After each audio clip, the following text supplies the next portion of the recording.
Assalamualaikum warahmatullahi wabarakatuh. Perkenalkan, nama saya Aslan, NIM 1913003.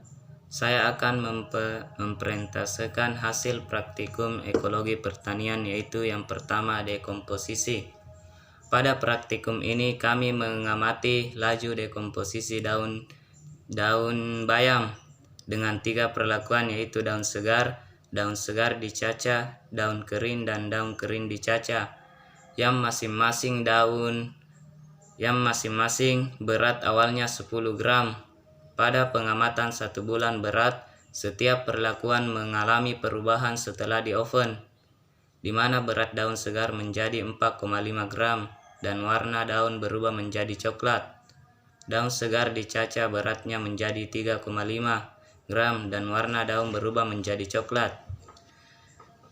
Daun kering beratnya menjadi 9,2 gram dan warna daunnya tetap coklat. Daun kering dicaca beratnya menjadi 7,3 gram dan warna daunnya tetap coklat. Praktikum yang kedua yaitu faktor pembatas.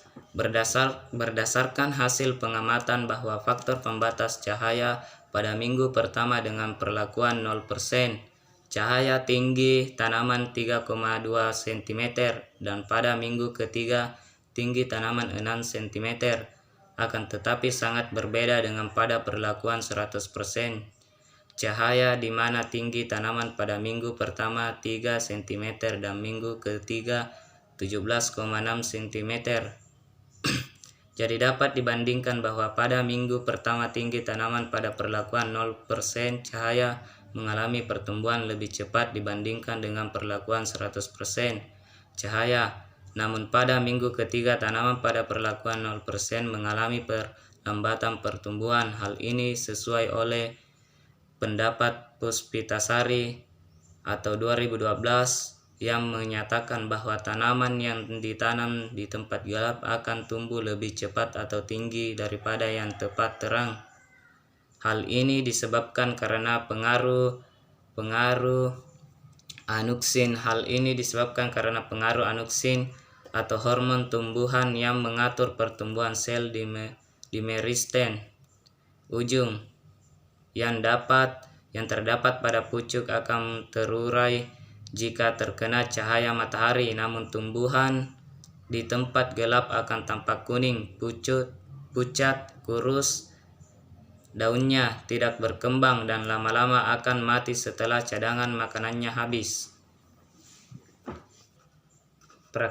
Praktikum yang ketiga yaitu dominasi. Dari praktikum yang dilakukan sebelum pengamatan diperoleh data bahwa pada perlakuan PO atau tanpa pengrusakan tanah, dominasi jenisnya sebesar 8, dominasi relatif 24,6%, kerapatan jenis 4,5 dan kerapatan relatif 24,6% pada 1/1.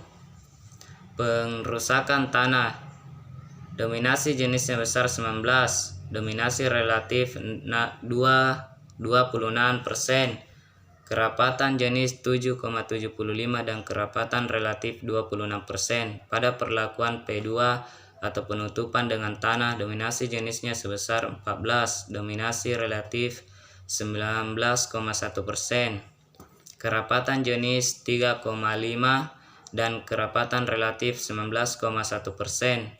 Pada perlakuan P3 atau pembakaran lahan, dominasi jenisnya sebesar 22, dominasi relatif 30,3%, kerapatan jenis 5,5 dan kerapatan relatif 30,3%, sehingga diperoleh frekuensi jenis daun sempit 15 sedangkan daun lebar 3,25 dan frekuensi relatif daun sempit 82,1% sedangkan daun lebar 17,8%.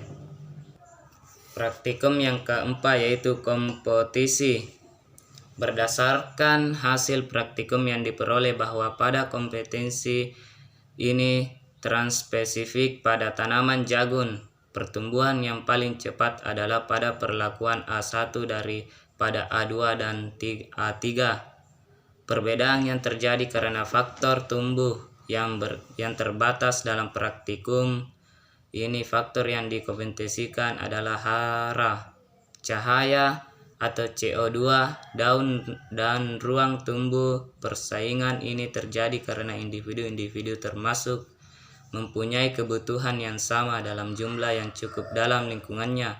Akibat dari persaingan ini saling mempengaruhi. Untuk kompetisi interspesifik, jagung dengan kacang tanah, di mana tanaman jagung cenderung lebih cepat tumbuh daripada kacang tanah, sedangkan jagung dengan bayam lebih cepat pertumbuhannya daripada jagung, karena bayam lebih cepat berkecambah daripada jagung. Begitu pula pada jagung dengan kacang panjang. Pada kompetisi interspesifik ini didapatkan perbedaan biomassa karena masing-masing membutuhkan unsur hara dan nutrisi yang berbeda-beda. Hal ini sesuai dengan pendapat Trianto atau 2015 yang menyatakan bahwa perbedaan spesies menyebabkan jumlah kebutuhan akan nutrisi berbeda, sehingga biomassa atau laju penyimpanan karbonnya berbeda. Itulah hasil presentasi kami.